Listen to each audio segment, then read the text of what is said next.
ಕತ್ತಲೆಯ ರಾತ್ರಿಯಲ್ಲಿ ನಶೆಯ ಗುಂಗಿನಲ್ಲಿ ಇಟ್ಟ ಬಗಣಿಗೂಟವನ್ನು ಮೈಯೆಲ್ಲ ರೋಮಾಂಚನ. ಆ ನಶೆಯಲ್ಲಿ ಗಂಡನ ನೆನಪೇ ಆಗಲಿಲ್ಲ. ಕತೆ ಮಾತ್ರ ಸಿಕ್ಕಾಪಟ್ಟೆ ಸಕ್ಕತ್ತಾಗಿದೆ.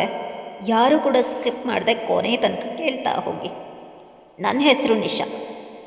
ನನ್ನ ಗಂಡ ನಿಶಾಂತ್, ಸಾಫ್ಟ್ವೇರ್ ಉದ್ಯಮಿ. ನಿನ್ನೆ ಅವನು ಎಂದಿಗಿಂತ ಬಹಳ ಬೇಗನೆ ಮನೆಗೆ ಬಂದಿದ್ದ. ನಗು ಮುಖದಿಂದ ಬಂದವನು ನನ್ನನ್ನು ಗಟ್ಟಿಯಾಗಿ ತಪ್ಪಿಕೊಂಡು, ಇವತ್ತು ನನ್ನ ಸ್ನೇಹಿತನ ಮನೆಯಲ್ಲಿ ಬರ್ಡೇ ಪಾರ್ಟಿ ಇದೆ, ಬೇಗ ಚಂದವಾಗಿ ರೆಡಿಯಾಗು, ಹೋಗಿ ಬರೋಣ ಅಂತ ಹೇಳ್ದ. ಸಾಮಾನ್ಯವಾಗಿ ನನಗೆ ಈ ಪಾರ್ಟಿಗಳು ಅಂದರೆ ಸ್ವಲ್ಪ ಇಷ್ಟ ಆಗೋದಿಲ್ಲ. ಆದರೆ ನನ್ನ ಗಂಡಂಗೆ ಹೇಳಿದಾಗ, ಇಲ್ಲ ಇನ್ನು ಪಾರ್ಟಿಗೆ ಬರಲೇಬೇಕು, ಅದರಲ್ಲೂ ಎಲ್ಲರಿಗಿಂತ ಚಂದವಾಗಿ ರೆಡಿಯಾಗಿ ಬರಬೇಕು, ನಿನ್ನನ್ನು ನನ್ನ ಗೆಳೆಯರಿಗೆ ಎಲ್ರಿಗೂ ಪರಿಚಯ ಮಾಡಿಕೊಡ್ಬೇಕು ಅಂತ ಅವನು ಹೇಳಿದಾಗ, ಗಂಡನ ಖುಷಿಗೋಸ್ಕರ ನನಗೆ ಇಷ್ಟ ಇಲ್ಲದೇ ಇದ್ದರೂ ಕೂಡ ಒಪ್ಕೊಂಡೆ. ಅರ್ಧ ಗಂಟೆಯಲ್ಲಿ ರೆಡಿಯಾಗಿ ಬಂದು ಗಂಡನ ಮುಂದೆ ನಿಂತಾಗ ನಿಶಾಂತ್ ನನ್ನನ್ನು ನೋಡಿ ಕಳೆದೇ ಹೋಗಿದ್ದ. ಪಾರ್ಟಿ ವೇರ್ಗೆ ಧರಿಸುವಂತಹ ಬ್ಲ್ಯಾಕ್ ಕಲರ್ ಸೀರೆ, ಸ್ಲೀವ್ಲೆಸ್ ಬ್ಲೌಸ್, ಅದಕ್ಕೆ ತಕ್ಕನಾದಂತಹ ಜ್ಯುವೆಲ್ರಿ, ಸೀರೆಯನ್ನು ಸಂಗಲ್ ಪಿನ್ ಮಾಡಿ ಸೆರಗನ್ನು ಇಳಿಬಿಟ್ಟಿದ್ದೆ.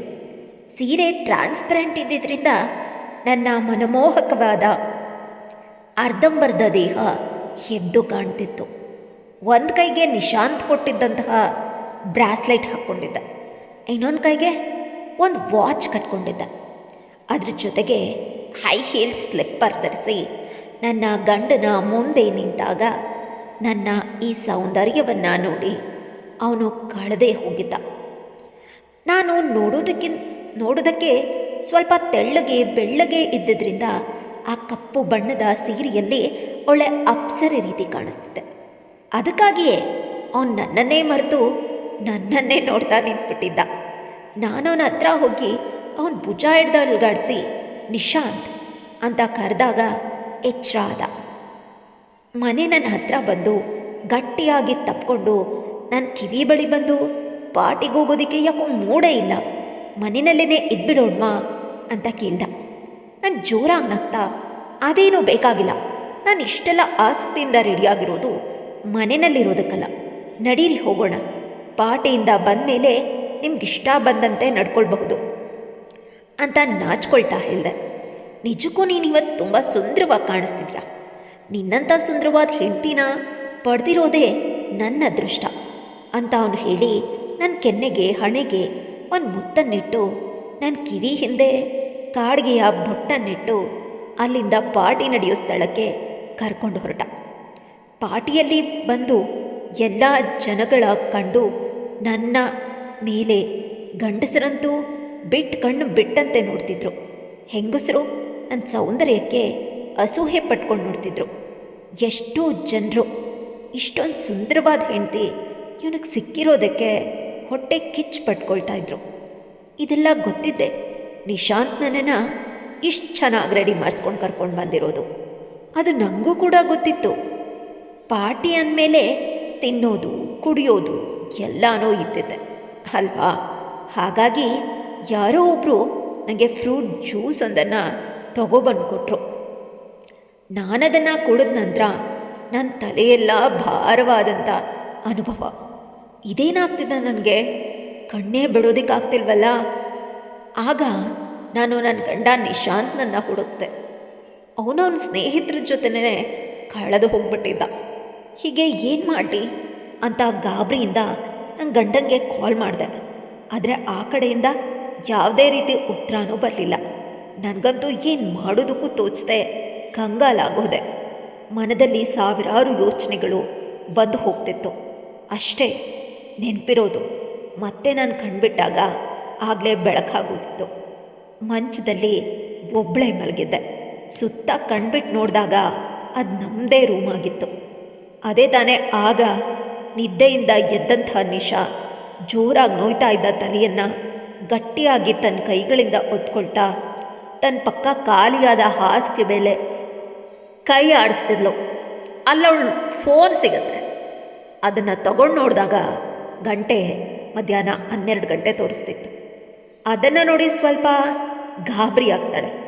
ಇದೇನು, ನಾನು ಇಷ್ಟೊತ್ತಿನವರೆಗೆ ಮಲಗಿಬಿಟ್ಟಿದ್ನಲ್ಲ ಅಂತ ಅಂದ್ಕೊಂಡು ರಾತ್ರಿ ಏನಾಯಿತು ಅಂತ ಎಷ್ಟು ನೆನಪಿಸ್ಕೊಳ್ಳೋದಕ್ಕೆ ಪ್ರಯತ್ನ ಪಟ್ಟರೂ ಕೂಡ ಅವಳಿಗೆ ನೆನಪೇ ಆಗೋದಿಲ್ಲ. ತಲೆ ತುಂಬ ನೋವಾಗ್ತದೆ. ತಲೆನ ಗಟ್ಟಿಯಾಗಿ ಒತ್ಕೊಂಡು ರಾತ್ರಿಯ ಘಟನೆಗಳನ್ನು ನೆನಪಿಸ್ಕೊಳ್ಳೋದಕ್ಕೆ ಪ್ರಯತ್ನ ಪಡ್ತಿದ್ದಾಳೆ. ಆದರೆ ಏನೂ ನೆನಪಾಗ್ತಿಲ್ಲ. ಅಷ್ಟರಲ್ಲಿ ನಿಶಾಂತ್ ರೂಮ್ ಒಳಗಡೆ ಬಂದ. ಆಗ ಅಳ್ತಾ ಓಡ್ ಬಂದು ನಿಶಾಂತ್ನನ್ನು ಗಟ್ಟಿಯಾಗಿ ತಪ್ಕೊಂಡು, ನನ್ನನ್ನು ಕ್ಷಮಿಸ್ಬಿಡು, ರಾತ್ರಿ ನನ್ನಿಂದ ಏನಾದರೂ ತಪ್ಪಾಗಿದೆಯಾ, ಹಾಗಾಗಿ ಏನಾದರೂ ಆಗಿದ್ರೆ ಅದು ನಂಗೆ ಗೊತ್ತಿಲ್ಲದೆ ಆಗಿರೋದು. ಎಷ್ಟೇ ನೆನಪಿಸ್ಕೊಳ್ಳೋದು ಪ್ರಯತ್ನ ಪಟ್ಟರೂ ಕೂಡ ನೆನಪೇ ಆಗ್ತಿಲ್ಲ. ನನ್ನಿಂದ ಏನಾದರೂ ನಿನಗೆ ಮುಜುಗರ ಆಗಿದ್ರೆ, ಅವಮಾನ ಆಗಿದ್ರೆ ದಯವಿಟ್ಟು ನನ್ನನ್ನು ಕ್ಷಮಿಸ್ಬಿಡು ಅಂತ ಅಳ್ತಾ ಗೋಗರಿತಿದ್ಲು. ಆಗ ನಿಶಾಂತ್ ಅವಳನ್ನು ತನ್ನಿಂದ ಸ್ವಲ್ಪ ದೂರ ಸರಿಸಿ ಅವಳ ಕಣ್ಣೀರನ್ನು ತನ್ನ ಕೈಯಾರೆ ಒರೆಸಿ ಅವಳ ಭುಜನ ತನ್ನ 2 ಕೈಗಳಿಂದ ಹಿಡ್ಕೊಂಡು ಅವಳ ಕಣ್ಣಲ್ಲಿ ಕಣ್ಣಿಟ್ಟು, ಹೇಗೆ ಹೇಳ್ತಿದ್ಯಾ, ಏನೂ ಆಗಿಲ್ಲ, ನಿನ್ನಿಂದ ನನಗೆ ಮುಜುಗರ ಆಗಲಿ ಅವಮಾನ ಆಗಲಿ ಯಾವುದೂ ಆಗಿಲ್ಲ. ಎಷ್ಟೋ ಸಲ ಪಾರ್ಟಿಗೆ ಹೋದಾಗ ನಾನು ಡ್ರಿಂಕ್ಸ್ ಮಾಡೋದಿಲ್ಲ ಅಂತ ಹೇಳಿಬಿಡ್ತಿದ್ದೆ. ಹಾಗಾಗಿ ನನ್ನ ಸ್ನೇಹಿತರು ನನಗೆ ಹೇಗಾದರೂ ಮಾಡಿ ಡ್ರಿಂಕ್ಸ್ ಮಾಡಿಸ್ಲೇಬೇಕು ಅಂತ ತಮಾಷೆಯಾಗಿ ಜ್ಯೂಸಲ್ಲಿ ಡ್ರಿಂಕ್ಸ್ ಮಾಡಿಕೊಟ್ಬಿಟ್ಟಿದ್ರು. ಆದರೆ ಅದು ಬದಲಾಗಿ ನೀನು ಕೊಟ್ಬಿಟ್ಟೆ, ಹಾಗಾಗಿತ್ತು ಅಷ್ಟೆ.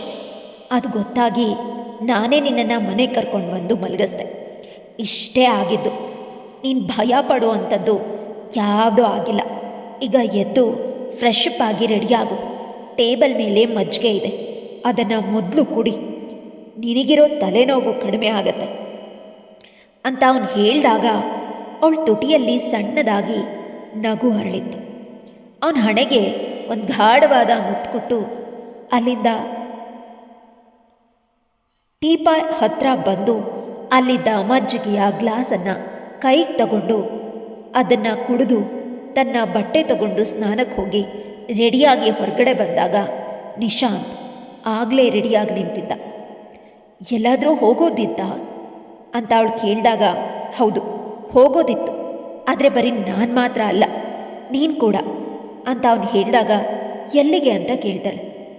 ಎಲ್ಲಿಗೂ ಇಲ್ಲ, ಆಗಲೇ ನೋಡು ಮಧ್ಯಾಹ್ನ 12 ಗಂಟೆ ಆಗಿಬಿಟ್ಟಿದೆ, ಈಗ ನೀನು ತುಂಬ ಆಯಾಸ ಆಗಿಬಿಟ್ಟಿದ್ಯಾ, ಈಗ ಹೋಗಿ ಅಡುಗೆ ಮಾಡು ಅಂದರೆ ನಿಂಗೂ ಕಷ್ಟ ಆಗತ್ತೆ, ಹಾಗಾಗಿ ಹೊರಗಡೆ ಹೋಗಿ ಲಂಚ್ ಮುಗಿಸ್ಕೊಂಡು ಬರೋಣ ಬಾ ಅಂತ ಕರ್ಕೊಂಡು ಹೋಗ್ತಾನೆ.